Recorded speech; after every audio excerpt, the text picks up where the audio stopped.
I used to walk home. Okay, for me, I didn't used to, get in a taxi, but it was like a 20 minutes walk, or maybe 25.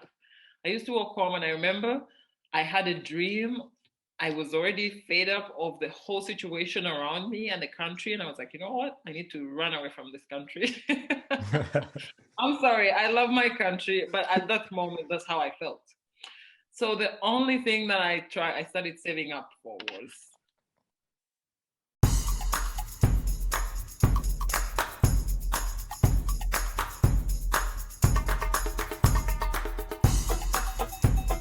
Mujevale, Mujevale, Mujevale. My name is Bani Kibuka, and welcome to another episode of the Ugandan Ball Talk Show.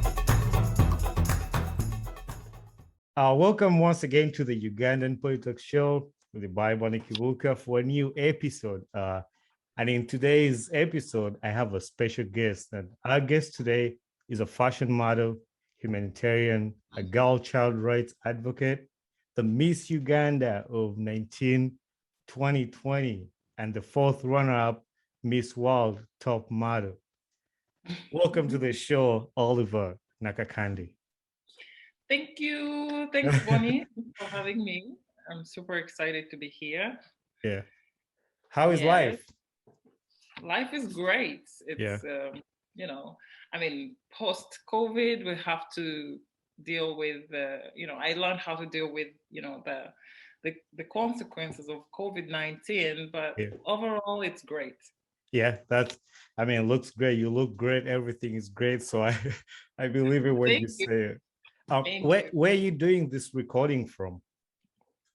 I live in Dubai, so that's where I'm doing this recording right now. If you don't mind me asking, what are you doing in Dubai? Oh yeah, of course. I do mind asking. I don't mind you asking. I think I'm gonna dodge that question. Okay. No, I'm not. I'm just kidding. You know why I brought up that joke is because many people think of Ugandans in Dubai are pretty much, into some dirty business or being housemaids, which is not a problem at all, which is not bad. But I have been privileged to, study here.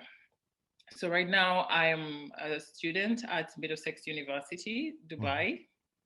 So I am pursuing a degree in business marketing. So I'm targeting digital marketing, and I'll be graduating next year. Yay! Nice. That sounds fun.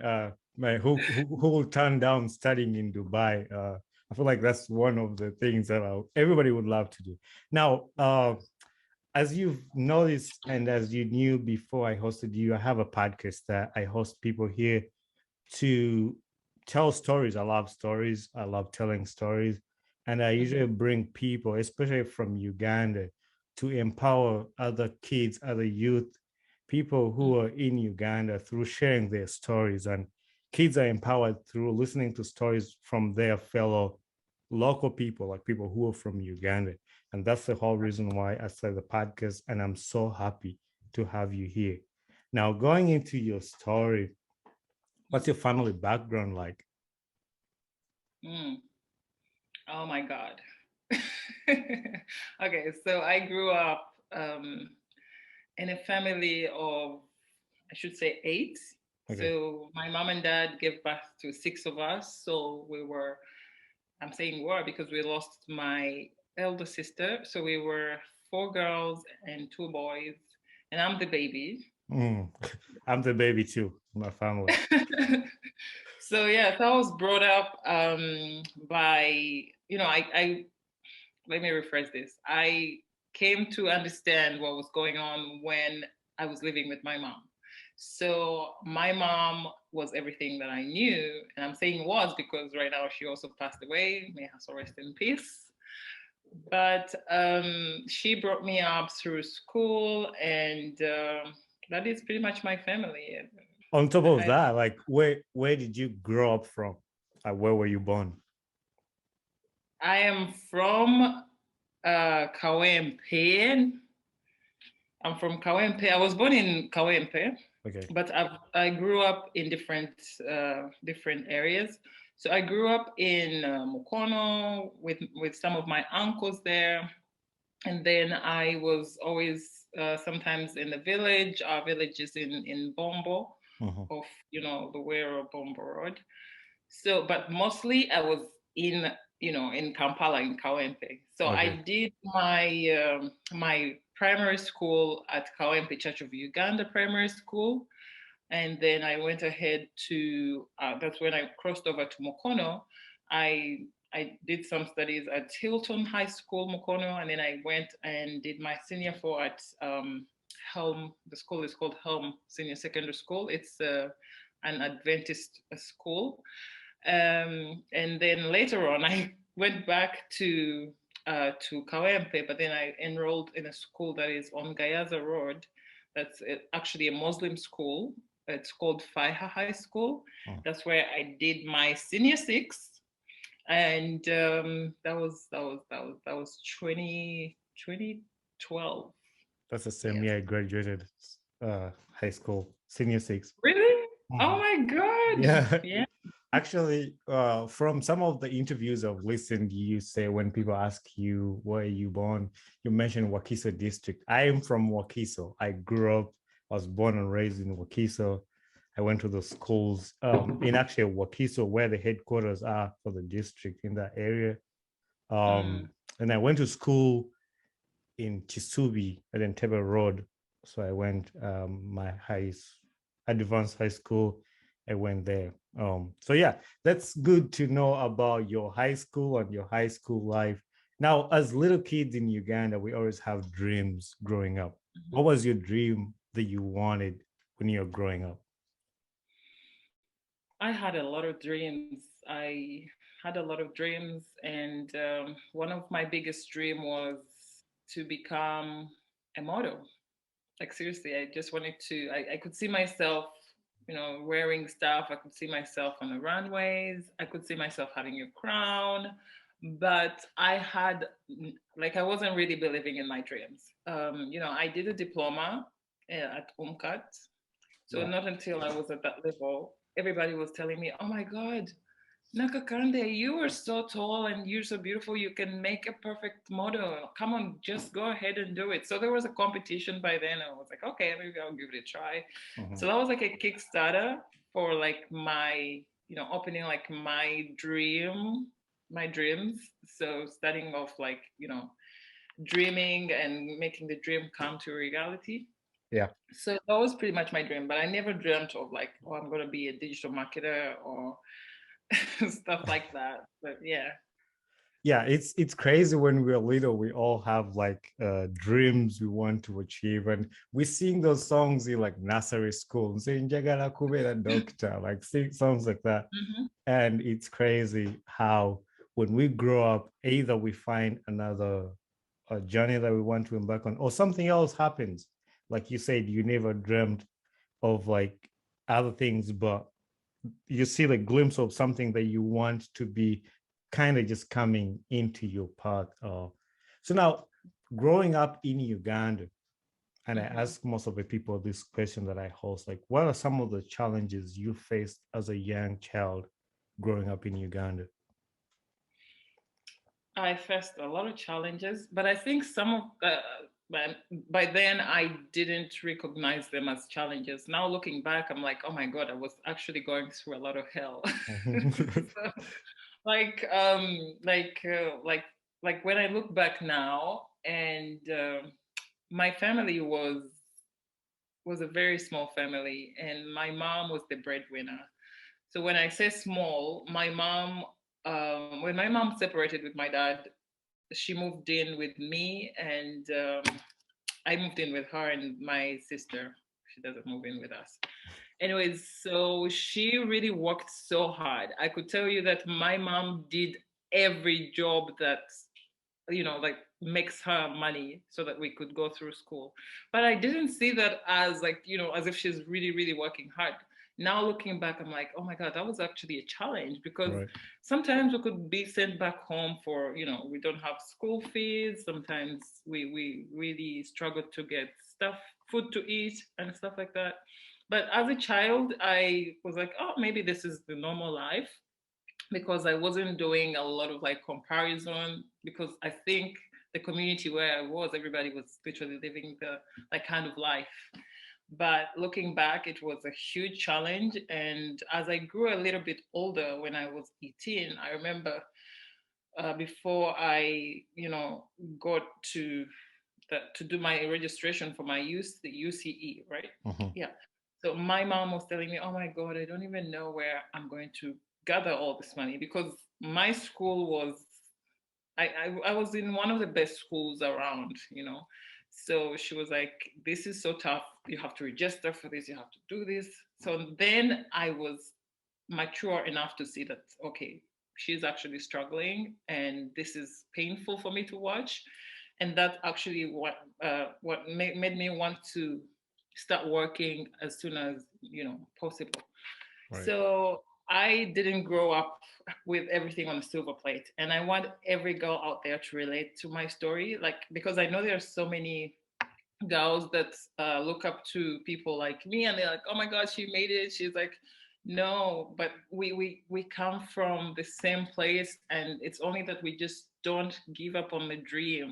Mhm. We have a bigger picture, and we push for that."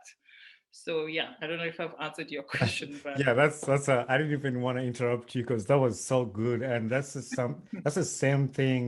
If you listen to my earlier episodes, people who are listening right now, it's the same, they're the same exact words that I say. Like, I didn't grow up in a rich family.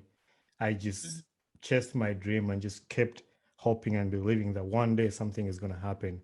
You don't have to come from a rich family to achieve your dreams. It's just your determination, hard work, and being hopeful. So I'm thankful that you have shared that. And I want everybody who is listening right now to just think about that for a minute, that somebody you look up to went through the same life you're going through. He went through the same schools that you're going through right now. Like, you don't have to go to fancy schools, or you can still achieve your dream where you are. Just you just need to work hard. Now, absolutely. And I want to add on something onto that, if you don't mind. So, when you actually grow up in all these kind of situations where you don't have it all, when you start longing for it and try to die for it, you're going to get it, because you know what? You want to get on the other side. mhm, So there are two types of people in this situation. Some of us choose to say, okay, I want to do it, and I'm going to do it. That's what I want. I want to get on the other side. And some of us, some other people say, okay, I'm poor and I'm broke. I grew up from a very poor family. I don't think I'm gonna make it. That is the energy that I don't want to mhm. deal with. And I believe in possibilities. So yeah. Yeah, I think you hit it right on the head. Like, you said everything perfect. And if somebody's listening, I'm sure they're gonna take something to learn from that.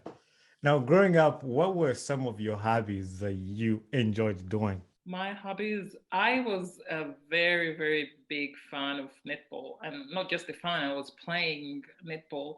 You know what? I almost ended up on the national team. Yeah. Almost. So I remember when I was, I think in senior two. So I enrolled in this new school, and the coach was like, "Oh my God, this girl is exactly what we want," because I was already like long legs and Mhm. tall, and so he pictured me shooting so many goals. So I started training, and before I know, I'm just winning, and my team is winning. So it just became a part of me, and somehow I managed to get actually a small bit of scholarship out of that. So Mhm. I was just loving volleyball, not volleyball, netball. Netball. Right now, I'm actually playing basketball. Oh, So you are? That's I that's am. pretty cool. Yeah, you got everything for like volleyball, netball, basketball. I've been explaining to some of my American friends how netball is played because most of my friends play basketball in the States. And I'm like, you guys, at least you have an advantage of the backboard. Like, when you shoot, the ball can hit on the backboard and just go in. But for netball, you have to stand like with one hand and shoot the ball into the basket without a board, without anything. So you have to It's be called magic. you have to be a better shooter. But yeah, Yeah. that sounds like I mean, hobbies for all the most of the girls in Uganda grew up watching them play netball and all that. So now I want you to take us through your journey to Miss Uganda. When I was doing an introduction, I mentioned that you're the Miss Uganda 1920. So walk us through the journey. How did you end up there? So that journey was so long, and it's actually still going on. Mhm. But the thing is, like I told you, since I was a child, I had people around me that actually believed that I could make a great model or beauty queen or whatever. And after I graduated from OMCAT, I was like, you know what? Being a model is not going to pay my bills. So I sort of gave up on the dream. So and then I came, I moved overseas and I started working and I was making money. I was like, okay, there's no way I'm going to make money from this.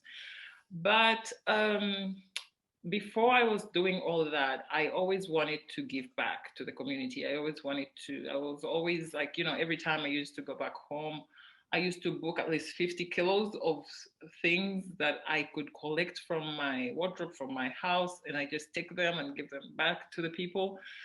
And, the small hand luggage, that is where I would put all my everything. So I just wanted to give back, even though I didn't have a lot. So how I envisioned getting into Miss Uganda was like, okay, I was saying, okay, I want to, get into this, but I want to get into a pageant where I will be able to do what I want, which is charity. So I was like, oh, Miss Uganda is the way to go, because when I looked them up, I wasn't even following what was going on. But when I looked them up, I was like, okay, these guys, you can be a model, you can be a beauty queen, but doing charity, giving back and making people smile, this is exactly what I want. So, but I wasn't sure if I was going to make it on the model side, because I came with a big heart of like, okay, I'm just happy to do the charity. Now for the modeling part, the beauty queen part, I don't know if I'm the perfect one. I don't know if I'm the most beautiful girl in Uganda. With that, we'll find out. So it happened as magic. I was here in Dubai, and actually, that was my first year at uni. And we were going into summer break, and I saw an ad on Instagram that they were auditioning, and I'm like, oh, okay, maybe this is my time. I was like, but I just started studying. How am I supposed to do this? If I go back, it will take me a lot of time. And I'm not even there. So I had so many excuses. But I said, just give it your shot right now, because maybe this is going to be the time for you to change and shine and do what you always wanted to do. So I reached out to my friend. Her name is Ruth. I reached out to her. I texted her, hey, Ruth, go and pick up the audition forms for me. I'm contesting for Miss Uganda. She was like, yes, of course you're going to take it. I was like, how are you sure I'm going to take it? We don't even know where to start. She's like, I got you. So she went and got the forms and then fill up all my information. And then it came to the tricky part where she was supposed to sign. She was like, okay, you're not here. How am I supposed to sign this document? Just sign. Nobody's going to know that it's not me. Put my pictures, blah, blah, blah, boom. And guess what? What happened was, when our plan was, she submits all these documents and I get done with my exams and I fly in for the auditions. So I was like 2 days in for the auditions, before the auditions. So I fly back in and I've never had a call back. Never had a call back from anyone. So I'm very confident. I was following on social media, so I knew what they were telling the girls to wear on the audition. So I brought my bikini, I brought my black pants and like a vest or a tank top. So I show up, and the place was full of beautiful. I've never seen beautiful girls like that ever. Like in Uganda, we are beautiful. Like, yeah, I was like, what am I doing here? I would imagine. The girls, listen, this is not Miss Kampala, it's Uganda. Like the whole country. Girls from the north, super tall, dark skin, like the melanin is just popping, and I'm like, what am I doing here? The Western girls. Okay, so I almost again went back home, but I was like, you know what? I have traveled miles and I've dreamt of this moment. I can't give up right now. So I sat down and I was like, I'm gonna wait and hear my name. They didn't call my name. So I started asking people when, the room is almost getting empty. I'm like, hey, did you guys did they call you to get here? Did like pre-audition you to show up? Everybody was like, yeah, they sent me a message. Yeah, they called you on the phone. I'm like, what am I doing here? So that's when I realized that I was not shortlisted. Oh, wow. Or my form, whatever we submitted, maybe got lost, or I started doubting that my friend lied to me and she did not submit my form. Yeah. So I pick up the phone and I call her, Ruth, did you submit my form? She's like, yeah, I did. I'm like, where? She said, at the reception, to Sheraton Hotel. I'm like, are you kidding me? Why is my name not here? Nobody knows me. Nobody's expecting me. Like, I did submit it. I'm like, okay, I don't want to break up with my friend right now. Let me come down and try and audition. So I walk up to the ladies that are preparing us. I'm like, actually, they called me out because I was the only one in the room. They're like, what's your name? I said, Oliver Nakakande. Did we call you? Oh my God. I am so bad at lying. But at that moment, I was like, oh, maybe I should say yes, they called me, then I can audition. I said, no, you didn't call me. So what are you doing here? I said, I came to audition for Miss Uganda. I'm Ugandan. I have the right to audition. So, but did you submit your forms? I said, yes, I did submit my forms. Now, when they asked me if I actually submitted myself, I said, yes, that was a lie. So anyway, so as we were having that conversation, and they were like, no, it was like the end of the day where all the girls had auditioned, and I'm now in the last batch. Everybody was tired and exhausted. So there, while we're having a conversation, another lady walks in and she's like, "Oh, who's this girl?" And then they say, "Oh, she just says she submitted, but we don't have a form. We didn't call her, blah, blah, blah." And this other lady was like, "Oh no, this is exactly what we're looking for. You are speaking to Miss Uganda. She's beautiful. She's tall. This is." I was like, "What? Is this like an angel or something?" Sounded like an angel. Trust me, I was like, "Ooh, it was." Anyways, so she's like, "Just prepare her, give her a number, and get her in." Yes. So we were going in like two or three girls. So I joined the last batch. So we went in, and I was, after having this conversation of asking me whether I was supposed to be there or not, I was already nervous. I was already nervous. I'm shaking. So walking into the room, the judges, these are women that I really respect. There was Flavia Tumosime, there was Miss Brenda Nanyonjo, Mama, there was Miss Uganda 2012, I think, Sylvia, and there was some really, really nice women that I really adore. So I just started shaking and I couldn't stop. So I was the one with the microphone and I was supposed to go first. I remember this moment so well. And I was shaking and I told them, hey, I am very nervous. And they say, why are you nervous? I said, I've never done this before and I'm here in front of you and I don't know what to expect. I was shaking like this. So they say, come on, you got this. So actually they said, is there anything we can do to make you relax? Can we play some music? I was like, yeah, I love music. So they played and we danced. Kind of helped me actually to calm down. And they asked a few questions and I answered them. And then the other girls, so we all audition and leave the stage, come back again. Anyways, let me cut the long story short. I managed to go through to the final 22 of, like the overall. And I could not believe myself. I could not believe it. I call Ruth, first person, Yeah. my friend. Guess what?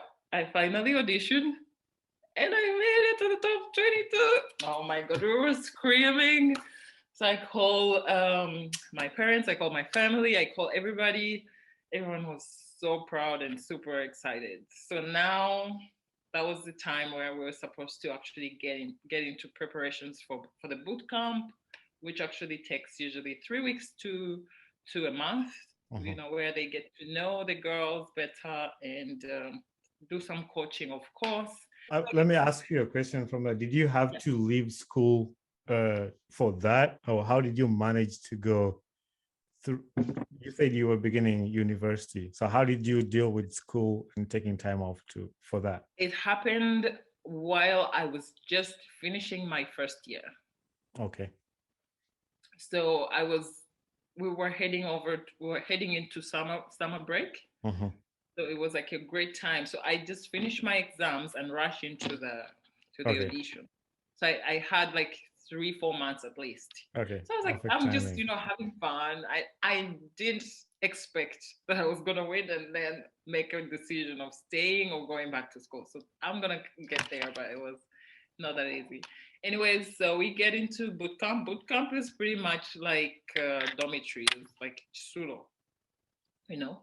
And for me, as a day scholar all my life, this was the first time I was actually in the same room with the having like two roommates.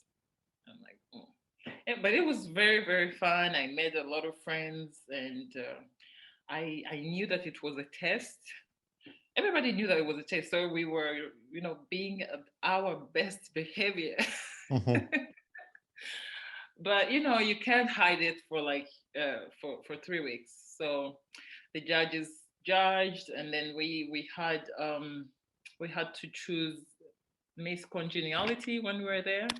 So the girl who's like the most caring and blah blah blah. And apparently the girls chose me. I don't even know why. Yeah. So when I asked, they were like, yeah, because actually, I didn't ask. Mama, Miss Brenda, she asked. She's like, "Why Nakakande?" She's like, someone was like, "Oh, because last time when I was having a headache, she had Panadol on her. She was willing to Yeah. share it with me." And then another person shared. I was like, "Oh, this is so sweet." So they got out the sweet side of me that I didn't know that I Mm-hmm. had. Maybe it was just it came out really really natural, and they appreciated that. So I got the crown for congeniality while I was in boot camp, and I was like, this is enough. This is a lot of respect. It's enough for me. Anyways, so we did some CSRs, and then Miss World, of course, flew in. Did you go to Miss World after you won Miss Uganda, right? Yes, but I was saying that Miss World Okay. by then, Miss Oh, yeah, she Vanessa, came to visit. she Okay. flew in, and then we did some CSRs with her. It was like magic. I had never been this close to Miss Ward in the Yeah. same room, touching her, doing the same thing with her. So it was like, getting closer to the dream, but I was still, just dreaming. And I was not believing everything that was going on, but I was enjoying it. Mm-hmm. Anyways, so the DJ came, and by then I didn't know how to act, but I remember my family supported me so much. In fact, everyone's family supported them, because I remember it was like, that we recently had elections. It sort of felt like we were having a presidential election when we had like a talent night or whatsoever nights. Our families showed up with Oh, wow. with what do we like? What do Signs, they like? Billboards, billboards. Yeah, yeah, signs. Some of them printed like huge ones that look like right. billboards. What? The competition was getting tough and tough and tough. So actually, the first time my family just showed up, they thought like it was like a dinner, like Yeah. we just got celebrate that you made it to the top 22.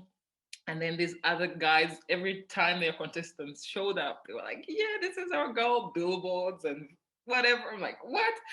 So I told these guys, if you really, really love me and care about me, show up, With level billboards. up, Yeah, that's the right word. Level up. level up. Match the So the energy. competition got really, really intense. It felt like we were contesting for some presidency seat or Mhm. something. Anyways, it was so fun, and the thing is, it was a competition, but we the girls didn't feel as if it was. I didn't feel as if it was a competition because Right. I cared more about making friends. Because to be honest, before I became Miss Uganda, I had very, very few friends in Uganda, especially girls. So I was just so excited to meet the girls and make a sisterhood out of this whole thing. For me, the crown was far away from what I was actually envisioning, but I was just trying to be as organic as possible. Mhm. And I knew that I was already there, so any one of us could take it. Right. Yeah, that's I talk too much. no, no, no, that's good. That's good because I wanted people to know the back. Like, well, the one reason why I wanted you to talk about your journey and everything. Most people didn't get a chance to listen to the behind the scenes of this. So, like, every time when or if you're hosted on a TV, they have a time schedule of like what you have to say. But this is a podcast where you can just talk about the behind the scenes, the little things that you never like share on the TV. And that's why people like to listen to, oh, I didn't know they had to do this and that. So it's just cool for you to walk her through the whole journey. And I wanted to ask you at the point, like, how did that and winning, like, what did you feel like once they announced your name? I remember that clip, I have it back in my head when you were two girls remaining standing facing each other and you're waiting to hear your name, uh, who won. Like, remember you were putting your head down, and when they called your name, like how did that moment feel? I remember that moment as if it was yesterday. I remember it so well. So the thing is, I don't know if you remember that on that very night, at that exact moment, there was drama happening. Mhm. I don't know I if you don't know I that. don't think I remember. You don't? No. Come on. Like literally, the next day, people were, if I'm to give it a percentage, people like 75% of people or 80% were talking about the drama that happened rather Mhm. than the queen who was Yeah. crowned. So I remember that moment very well. For me, it was a very special moment. And I remember my sister, Elizabeth, we held hands. And I remember telling her that, Liz, this is it. I don't care if you take it or I take it. I love you. And this is it. Mhm. This is the moment. We're all winners. So, and then the last thing I heard, they were calling out my name. I was like, oh, I was shaking. I was feeling butterflies. The good thing is we were wearing long gowns, so you couldn't see my legs like Yeah, shaking. But my legs under that thing were like shaking. I would be shaking too. because it was a huge crowd. You know what? I think that was like the biggest event Miss Uganda has ever had. Hmm. It was a huge show. There were celebrities that I had never met, and Yeah. to be honest, I'm a little bit like introvert, extrovert, so I don't usually go out that much. Right. And there's some people that I was only watching on TV, and now they're here watching me. Oh my god, it was so scary. Anyways, once they announced me, I was nervous. I was shaking. I didn't even cry because I didn't know. I don't know. I didn't know how to act. I Mhm. was overwhelmed. Anyways, I walked, and guess what? I made history then, becoming the first ever Miss Uganda to be crowned by Miss World. Oh wow. That is boom, Yeah. right? History. Anyways, it was a fun moment, and that was when I realized that I was stepping into uh, the life where people are going to be looking at every step that I'm going to be doing, and I really hate it. Yeah. To be honest, I don't like it, and I was just looking forward to, oh my god, when am I getting done with this so that I can go back to being who I am, like my real self, without like going to a cafe Mhm. in normal clothes and people are not going to judge me. Anyways, after that moment, oh, I got to know about the drama like way after, like a few days after all this happened. But people were texting me, oh, that very night, my phone got so many messages and just died. It couldn't Yeah. take the congratulations. Even people that I didn't know that knew me, even people in my WhatsApp that I had not talked to in so long, they all, risen up and like, oh my Right. God, you're my girl. I love you. Congratulations, those people. Anyways, so I didn't check my phone. I didn't check the media or anything. I just slept and rested, and I was doing interviews the next couple days. So I didn't know what was going on. But I got to learn that while I was on stage and I was almost about to be crowned, so two women, Zari and Fabiola, sort of had like a misunderstanding. Right. I should call it. So they got into like a misunderstanding where, because Fabiola was in Miss Uganda some year, Mhm. and she was one of the runners ups. And in Miss Uganda, we know that we call the Miss Uganda CEO, Miss Brenda Nanyonjo, we call her Mama. Yeah. That's the thing. Mhm. So I didn't know that Zari and Fabiola had like a beef or something like that. So when Fabiola was handing over I think it was results slip Mhm. to Mama. So she was saying Mama, addressing her as Mama. So Zari got offended and thought that this girl is actually saying that she's the mama because maybe she's the one who's older. She Right. got offended apparently. So all this drama is happening, and me and Elizabeth are holding hands like this, Mhm. Oh. waiting. So because we were just focusing on my ears were just waiting to hear whatever name, like either Elizabeth or me. So I Yeah. didn't know all this was going on, but I watched the clip later and I was like, oh my God, this was so embarrassing. Yeah. And to be honest, even now I feel so embarrassed that that happened on my crowning night, because there were so many important people, Mhm. in the presence, and Miss World was there, and we are portraying a picture of women empowerment, beautiful women, strong women standing up for women, and women on the same stage are fighting each other. I'm like, what the hell is going on? Yeah. When I watched the video, I was like, I'm already embarrassed. Yeah. Yes, because Yeah. That. when I started doing interviews, instead of people asking to know who I am, Mhm. they're like, what do you think about the drama? Like, what drama? Like, until I went back and watched the video, I'm like, Yeah. oh my God, it was that serious. Yeah. I read the news, everything. This drama happens between so and so as they are crowning the new Miss Uganda. Like, why am I involved in this? Yeah. Your name will always be involved in that because that happened. I mean, there's some things that you can't avoid, and you didn't know that was going on. I didn't notice. I just watched the. Maybe I missed it, but I didn't notice. I just watched when they called your name, and everybody was excited. So, how did that you being crowned Miss Uganda? How did that impact your life positively and negatively? um, that's actually a very good question. There's so many positives, to be honest, and I always try to look at those, but I can't say they are not negatives as well. So I'll start with the positives. Mhm. Some of them, the major ones. Miss Uganda made my dream come true. The dream that I had as a child, the dream that I had, while I was here, and I was thinking, okay, I can do charity at the same time, model or be a beauty queen. It's called beauty with a purpose. That's actually, leveling up at Miss World.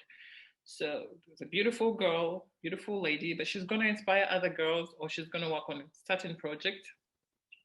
for good. So for me, that was the best thing. It was the best, the positive thing that that I count on from Miss Uganda. Because to be honest, I was first of all, at first I was running a project about clean water and sanitation, which we stopped before I went for Miss World because it was, it required me to be on ground all the time. So we got some funds for that, and some people got some clean water. And then we switched on to the project that I was really, really dying for. Guess what it is? Project that cares about the girls. So to be honest with you, when you're going for boot camp in Miss Uganda, you have to present a project already. So we are final 22. We have to, each of us present a project. So my project was to teach people or the girls about sex education. And why? Because when I left home, I've been away for like 6 years now, in altogether. So when I left home, the first time I went back after 2 years, I realized that most of my friends were pregnant, or they were already moms, or they were dealing with something related with, from, having sex. So I was like, oh my God, we need to talk about these things. So I realized the problem was our parents always shy away from sex education, sex talk. They send us to our sengasm. Sometimes even our sengas shy away. So we are left there with no one to tell us what happens when you have sex, or, just basic talk about sex. And I was hoping if we actually open up these conversations about sex, maybe it would help with, curbing on the numbers of teenage pregnancies and, HIV and all these STDs, because people will be aware what happens if I have unprotected sex, what happens if I have sex with anyways, sex education in general. So that was my project. So when we finished off this water project, I was like, I need to push this project before my time runs out. So this is the project I'm taking to Miss World. I want the whole world to know that this is the project that I care about, and the numbers are scary. I think the numbers are scary, but even when you get on the ground, it's even more scary. So there were a few. I couldn't be everywhere, but there were a few areas that I focused on. I went back home in Luero and I did some projects there, educating the girls about, sex education, and also teaching them how to make reusable sanitary towels, because we actually did some research and found out that there are many, many, many girls that drop out of school because they do not have sanitary pads. This sounds a bit weird. It sounds, maybe it's like impossible, but you come from Uganda, and people who don't come from Uganda that are listening right now, I just want to tell them this, that a sanitary pad is something very cheap. I mean, when in terms of money, it's very cheap, but there are not so many people who can actually afford that on a monthly basis in Uganda. So we did some research and found out that some girls actually just say, I just don't want to go back to school because the other day I got read and people were bullying me. They were, laughing at me. And when you miss school for a week, nobody's going to tell you what you missed when you go back. It's past, it's gone. So they kind of get to lose the love for it. It kind of dies because the period comes monthly. It's going to show up the next month and the other month. So I'm not going back to school. I think I'm done with this. There's so many girls who do that. And also it's a great excuse for the parents to like, maybe she's ready for pregnancy, for marriage, and she can get pregnant. We can't afford pads, we cannot afford school anyways, So that was the whole story. So introducing like reusable sanitary towels was like a great initiative, but it's still a great initiative. So we know that at least the girls can learn how to make these pads with their own fabric that they have, clean it up, sew it and reuse it, wash it and reuse it. So we teach them about making them and cleaning them, the hygiene part and all that. So that was like the I'm still talking about the The positive. positive. It's Yeah, mixed positive. I was gonna say right there, like that's a positive thing that you got the platform to be able to be in that position to actually achieve something that was in your heart. Because I remember you mentioned when you're starting to talk about your journey that you always wanted to help and empower somebody. So I see how you getting the crown of Miss Uganda gives you a platform, a bigger platform where you can actually Exactly. achieve what something that you wanted to do for a long time. So I see how that's a big positive. Did you Yeah. have any do you have any negative things that you think, oh, maybe out, no, not regrets, but like anything negative that came with you being crowned? It is a negative, and it's kind of a regret. Not for me, but Okay. for, I don't know, maybe now that I'm into digital marketing and I'm learning how the digital world works, and I also, I have a diploma in journalism, so I know how journalists work, but I never wanted to practice because it's annoying. Yeah. Imagine chasing someone and they just don't want to talk to you. Leave me alone. Mm-hmm. So sometimes it's good to talk to the media because you need to pass on information. But when it comes to invasion of privacy, it is annoying. That Mm-hmm. is the part that I didn't really like. So I think I've been the most low key Miss Uganda ever. I've I played agree. it I really, agree really with that. Because I agree with that. And on that note, I'll have to say, like, me getting you in my podcast, especially like explains what the reason why I would say you've been the lucky, and is a few people who get the position to still be lucky and being open to do things like this and like know a good cause. So that was my shout out to you. Yay! Thank you. Yeah, because I just didn't want people to take away my peace. I just wanted to do this. My goal was to serve and go.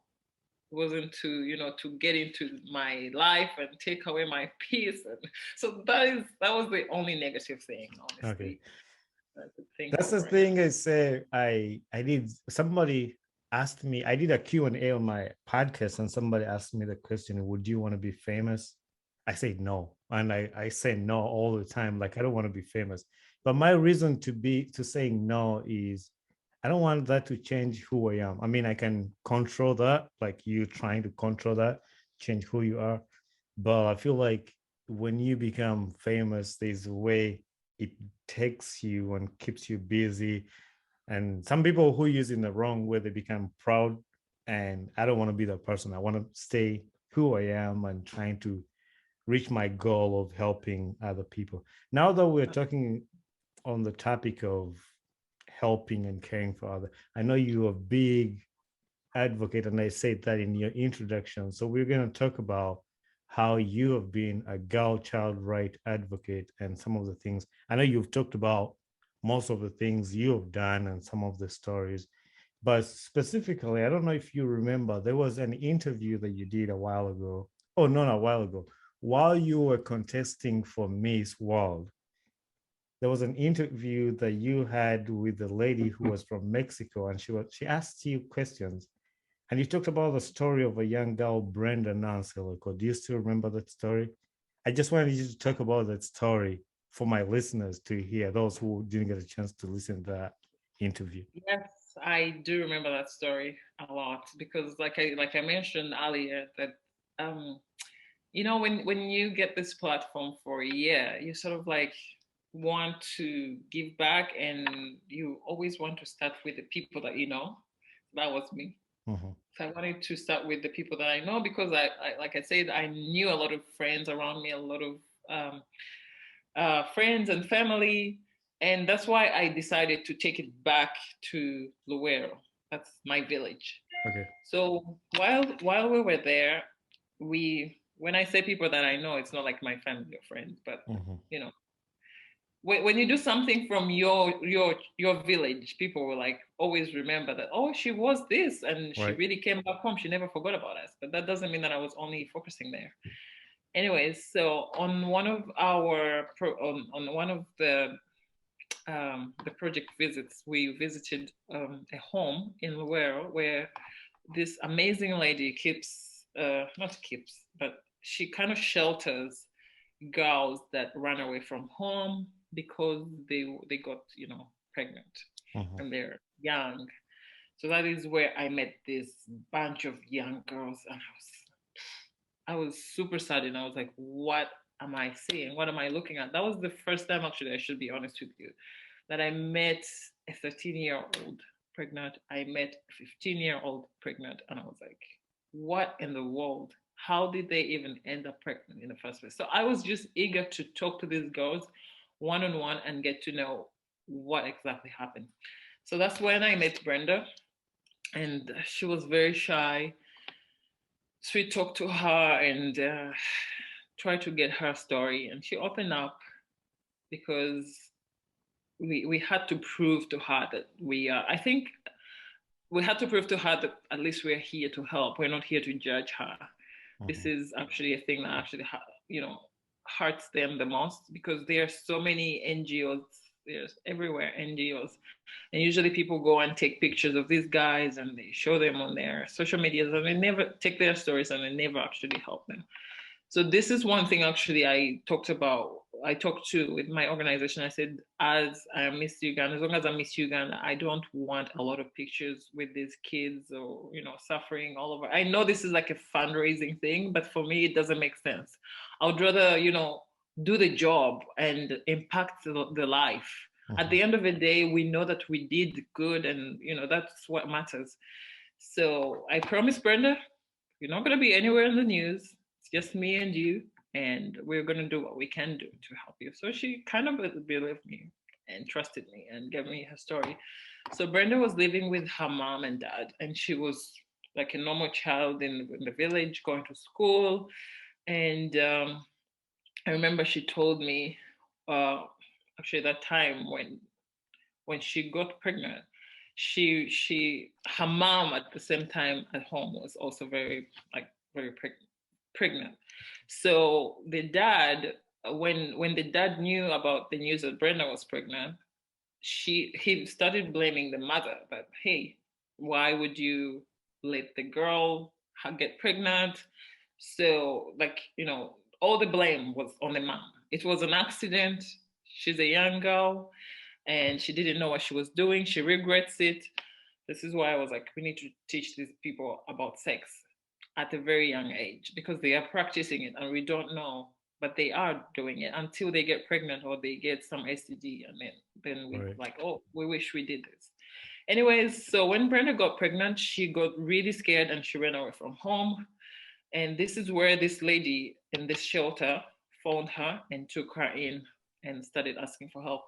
So when Brenda's dad found out that she was pregnant, started hitting the mom. This is where actually, see, we started with pregnancy, dropping out of school. Now it's domestic violence. Hitting the mom, say it's your fault. Yeah. So they started fighting and all, and apparently the mom lost the baby, in the due process. But now Brenda is the one keeping the baby, and I mean, it's a baby keeping a baby. Right. Anyway, that story was just so saddening that I felt like I needed to share it with the world and make the world understand that this is one of so many cases where these are kids, 13 years old. She's a kid. She has a whole life ahead of. Oh my God. So I feel like the world needed to hear what is going on, and if we could help wherever we can. It doesn't have to be finance. It's for me, even just the education itself, just the information. Information is very powerful. Is enough to change the mindset. I was lucky enough when I was in primary school. I went to, like I told you, Kawempe Church of Uganda primary school.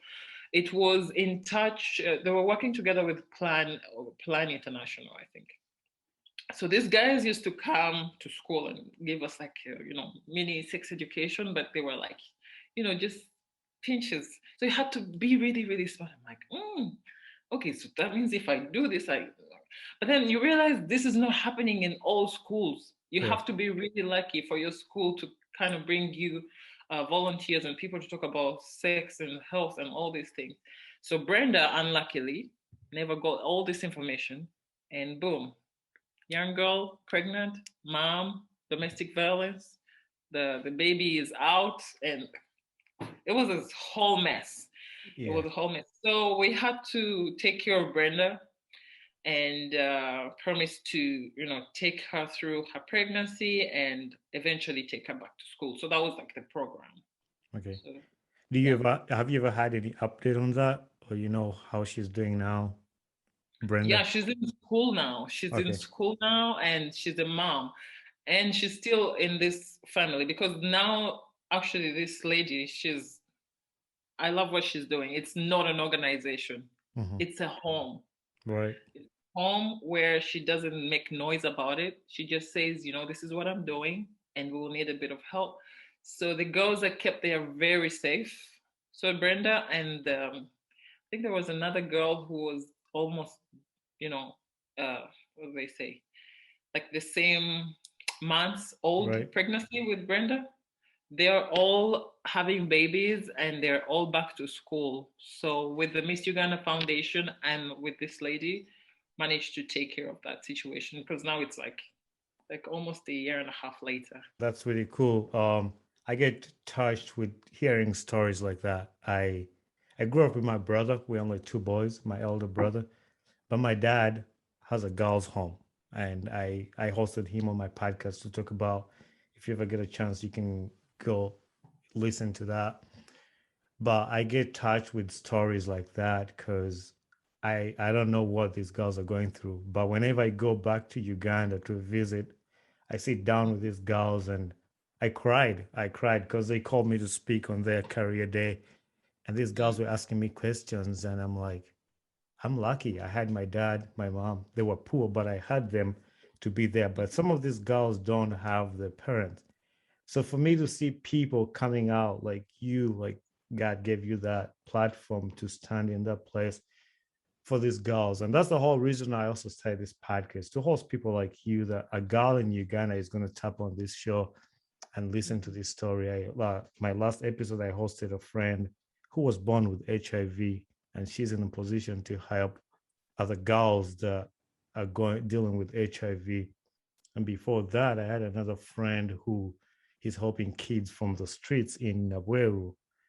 And I want my podcast to be empowering other people and also to acknowledge these people who are standing, because they're not rich, but they're putting themselves in that position to help other people. And I'm like, I'm going to create a platform that people will come share stories and somebody can learn through a story that you share.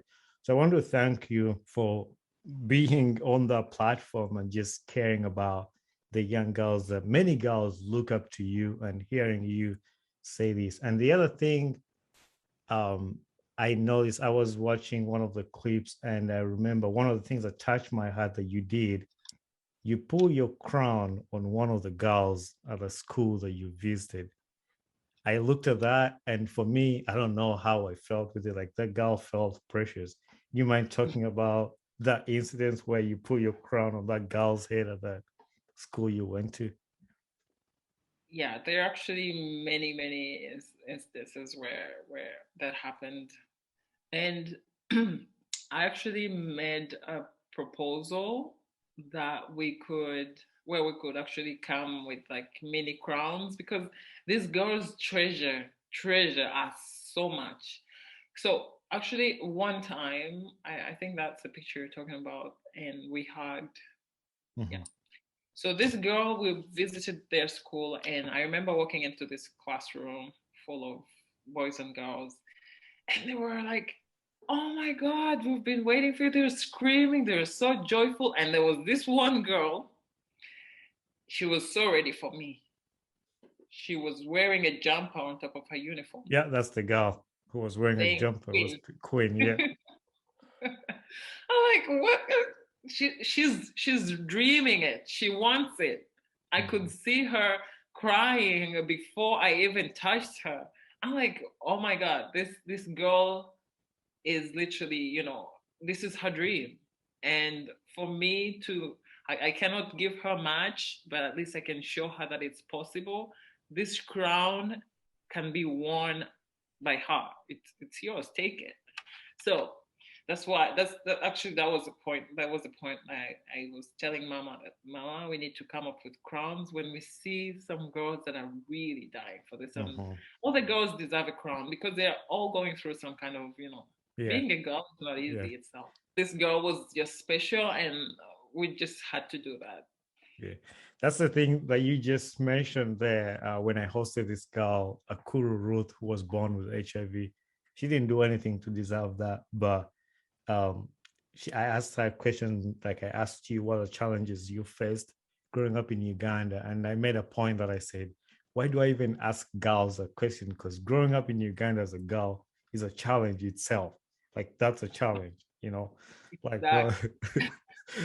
But yeah, so I'm proud and I'm happy to see that at least there's people that care about our country and care about girls in specific. Because I even tell friends in America, like, yeah, boys do struggle too, but it's hard to be a girl in Uganda and going through life like that. At least boys find a way to navigate life. But yeah, especially with the praise that we have, watching us. When the girls are like growing up and adulting, you get like some really nice boobs and all the shape comes out. They're boys looking at you. Yeah. So, and actually not just boys, they're grown men looking at you. That when they see like a beautiful girl like me growing up in a very poor home, and they're like, okay, this girl, she's now maturing, I think I can seduce her with some money, and maybe drive her to school or something like that, and then something is going to happen. Oh my God. At my school we used to have this big what do they call them, opande. Signs, billboards. Signs. Yeah. So say no to free gifts. Right. Yeah, I see those a lot. I see those a lot in schools when you go. I mean, we had them in my school too. Who is your female role model? Oh my God, that's a tough one. I think if you asked me that when I was a kid, I would have told you Oprah, because I was like, everybody knows Oprah. Right. But now that I'm growing, I think I'm changing the way I think, and I'm seeing people. So at this moment, I should still say my mom. Yeah. Even though she passed away. She taught me a lot. She instilled in me a lot of values that I still stand on. And I look back and I'm like, wow, Mom, you did a great job. And I don't know where or how I would be without, her lessons. Right. So my mom was, like I said, she was a very hardworking woman. My mom did everything. She did everything. So when I finished my actually she passed on after I just graduated finished my senior six. So I was like so angry at life because she had invested a lot in me, and I was like, oh my God, I feel like I need to now I need to take on the responsibility. That was the fire that I had in me. Immediately I started working. I stopped all this drama of, oh my God, Mom is gone and we're gonna miss her. Yes, I missed her, but I thought that my mom would be so proud of me if I took on the hard work that she was doing, and I did exactly that, and I'm proud of myself. I'm sure she's proud of me. So when she passed away, my first job that I got was on his photo studio. So one of my uncles owned a photo studio at Street Talk to him, and I was like, you know what? I think I can be a photographer. He's like, no way. I said, I can do it. No way. It's like, just give me a chance. He gave me a chance, and I started off as a receptionist. And guess how much I was getting paid? But you guys just take whatever money as long as you're not, doing anything stupid. Yeah. It's a clean job. I was getting 5,000 shillings per day. That reminds me, not to cut you short, but that reminds me of my story. I don't know if I've talked about it on my podcast, but I worked at what's that building in Kampala opposite Old Tax Park? I've forgotten the name. I've forgotten. But I was making 5,000, and I would take a taxi back to Wakiso, and I would spend, I think, 3,000. So like 3,000, and then the next morning, so like you end up with like 1,000 every day. 1,000 Yeah. every day. So like, Yeah. That is the spirit. It shows that you actually don't care so much about what you're having now, but you care about the experience, and you just don't even like sitting at home doing nothing. Because I believe opportunities don't find us just at home doing nothing. So for me, for example, I worked at that job and I saved up a lot of money from my 5,000. I used to walk home. Okay, for me, I didn't used to, get in a taxi, but it was like a 20 minutes walk, or maybe 25. I used to walk home, and I remember I had a dream. I was already fed up of the whole situation around me and the country, and I was like, you know what? I need to run away from this country. I'm sorry, I love my country, but at that moment, that's how I felt. So the only thing that I started saving up for was passport. Yeah, I wanted to get my passport. It's crazy how the things you talk about, and I relate to who I was. Like some of the things you're talking about, I think, and that's the reason why I'm thinking like every Ugandan is kind of on that journey.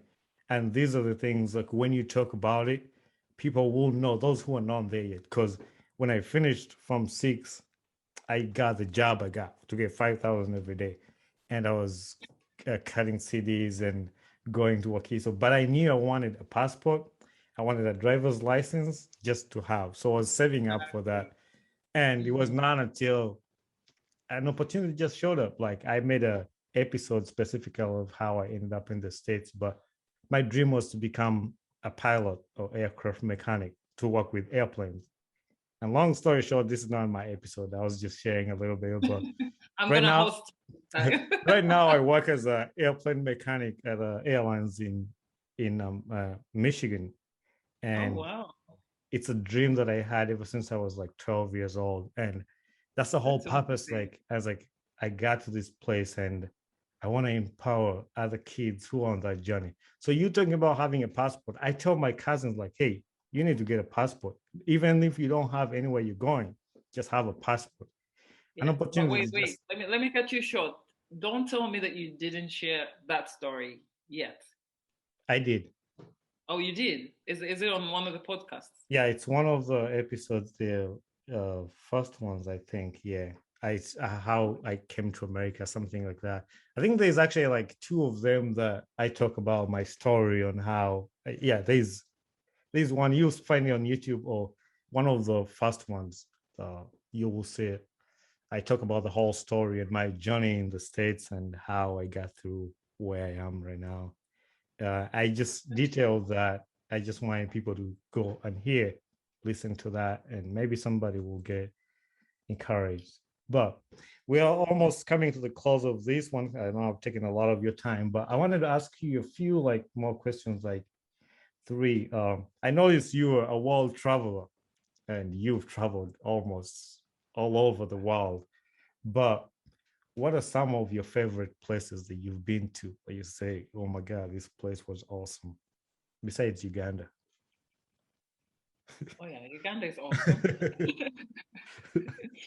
I feel like I haven't really like traveled a lot. I need to do more traveling. Mhm. But from the places I've been, I loved the Maldives. Yeah. Every place is unique. Every place is unique in its own way. The Maldives is like paradise, you know. And then I enjoyed Jamaica. Yep, that's because of on the my bucket culture. list. Jamaica, it's right next door, right? Yeah. So actually, I did my Jamaican trip right before COVID hit. Oh wow. Yeah. So it was like God was telling me just go and have fun and have a blast in Jamaica because what's coming in, you're not ready for it. Mhm. Anyways, so Jamaica is definitely on my list of favorites. And what else? You know what? Actually, I enjoyed the United States as well. Yeah. I What enjoyed states my did you visit in the I States? enjoyed New York. Yeah, New York is fun. My last country that I've been to that was one of my favorites again. It's in Africa. Besides Uganda, it's Kenya. I Yeah. enjoyed the safari side of it. Amazing safaris. So Kenya I is think I'm. fun. My mom is Kenyan. My dad Oh, is really? Ugandan. Yep. So I visit Kenya very often because I have family there and I like it. So like I said, we're coming to the close of the podcast. I have this question that I started. I ask everybody I host on my podcast. Um, Mhm. who would you like us to host on the show? And you should be able to help us get the person to the show. That is a great strategy that you're working on, like you're using. Very nice. Like, okay, so from your circle, okay, Yeah. okay, now I know how I ended up here. Hmm. Hmm. I know a lot of amazing people. Oh my God. Oh, yes, I got it. So he is the star maker. You should know him by saying just by that word. Star maker. Star maker. Who could that be? Are you even following Ugandan celebrities? But this guy, oh, this gentleman, his name is Joram Mozira Job. Hmm. I've heard of him. You know, like how celebrities and like you don't have any hope of like even meeting them, so you don't Okay, really. maybe if you don't know him, I'm not gonna crucify you because Joram, just like me, likes to be behind the cameras and all the I noise. would say so. The person, the star maker of our era, this Uh-huh. era, is Joram Mozira Job. Okay. When I was a kid, I'm speaking a little child. That's when I last heard of Sylvia or Sylvia even Ward. Me being too. a star maker, and I was dying to meet this woman. I'm sure Okay. you will enjoy having him. He's amazing. Yeah. He's probably more talkative than I am, and he's more humble though. Yeah. He's a very humble guy. I I don't like. want to speak on his behalf. I hope he's available, so Yeah. I'll I can definitely work. reach. I can work with people's schedule. I have a full-time job, so that's why when we're trying to figure out time to talk, it's hard to, especially in the time difference too. But I try my best to work with people whenever they're available.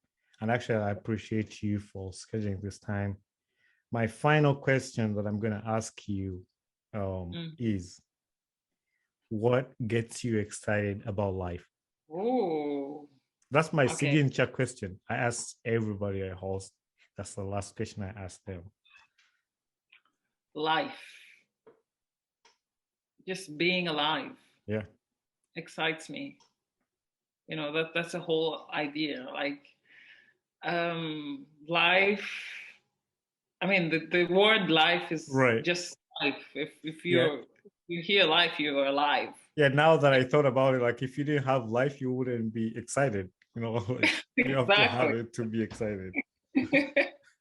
So that's the most exciting thing for me. And each day, I'm very grateful when I wake up. I'm like, oh, I'm alive. It's Uh-huh. exciting to be alive. It's a great time to be alive. I don't care if I'm having if I had a bad worst nightmare or I'm having some issues to deal with. As long as I'm alive, this is the most thing, the most precious thing. Pitbull, a musician, said, "Every day above ground is a good day."